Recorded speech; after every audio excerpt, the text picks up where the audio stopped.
Hi, I'm Nicole. I am with USAC. I'm here today with Daniel, one of our alumni who is just about to graduate in a few days. So we are talking to him about his study abroad experience and what's next. So Daniel, tell me where you studied abroad and why.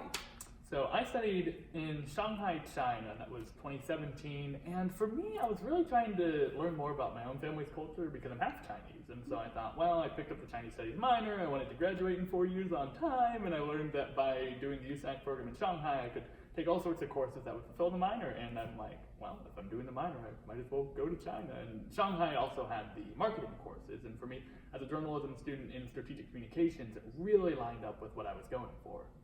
Great. Yeah, what courses, if you want to talk a little bit about the courses you took while you were abroad and how they fit with your major? Well, what I really enjoyed, actually one of my favorite courses, was the Chinese conversation course. And I loved how it gave me such practical words and phrases. I also took the international marketing course, which was super fun for just learning about China in China from Chinese people versus being in the US and like reading textbooks. I just really loved getting that first-hand perspective of how the world works. Yeah, absolutely. It's definitely a different experience when you're living it as opposed to just reading it through a textbook. Can you talk a little bit about your experience in Shanghai, what surprised you about the city and your time there, and then what your favorite part was?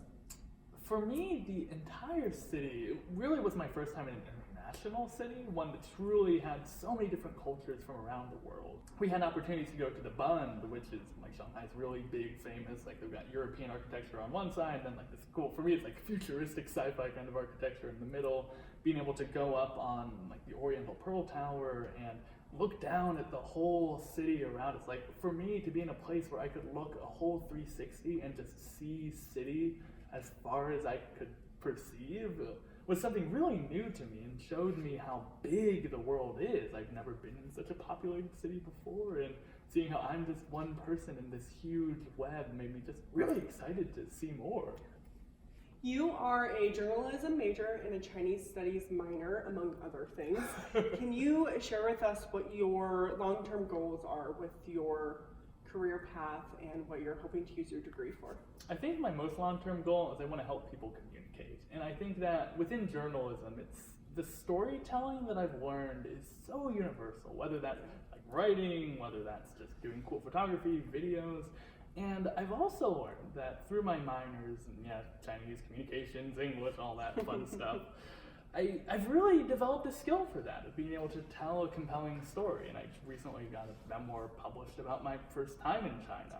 And it really showed me that I am able to tell a story of like, this is Chinese culture from the perspective of like an American like me, and being able to tell that story in a way that moves people and helps them understand each other better.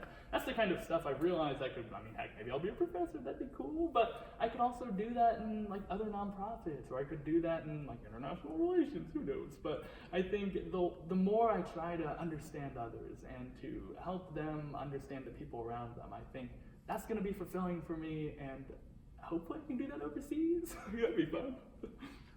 Since your study abroad in Shanghai, you've had multiple opportunities to go abroad again, guessing from that kind of mentality of being able to see more of the world and getting a little bit of a taste of that. Can you talk to us about what's next on your list of things to do? Well, step one is Peace Corps. I'll be in Mongolia for 2 years teaching English, and then after that I'll be with a Catholic program called the Marrying Old China Teachers Program, and then I'll be in Jilin, China. So I'll be in China again. And with that program, I'm also teaching English. And after that, I'm hoping to apply for grad school in China. But particularly, I found some really competitive programs where I could do interdisciplinary Chinese studies and really get back into classroom learning. Because these past few years, I've done, like I did the Critical Language Scholarship Program, then I did my thesis research in Taiwan, and then I co-hosted a conference in Taiwan. And wow, that's one way of putting it. But I really enjoyed getting to practice the language in like day-to-day activities. And I've also realized though that there's limits to what I know so far. And so I'm hoping that if I'm out in the world doing these kind of for me it's like an immersion program, but it's service. It's being able to give my talents to others. I'm hoping that can give me a good sense of where my language level is, where I want it to be, and then be able to continue doing that. So yeah, 4 years of just running around in Asia, I guess. That's great.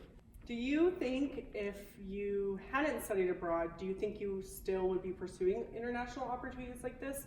Can you talk a little bit about how study abroad influenced your decision on where to go next?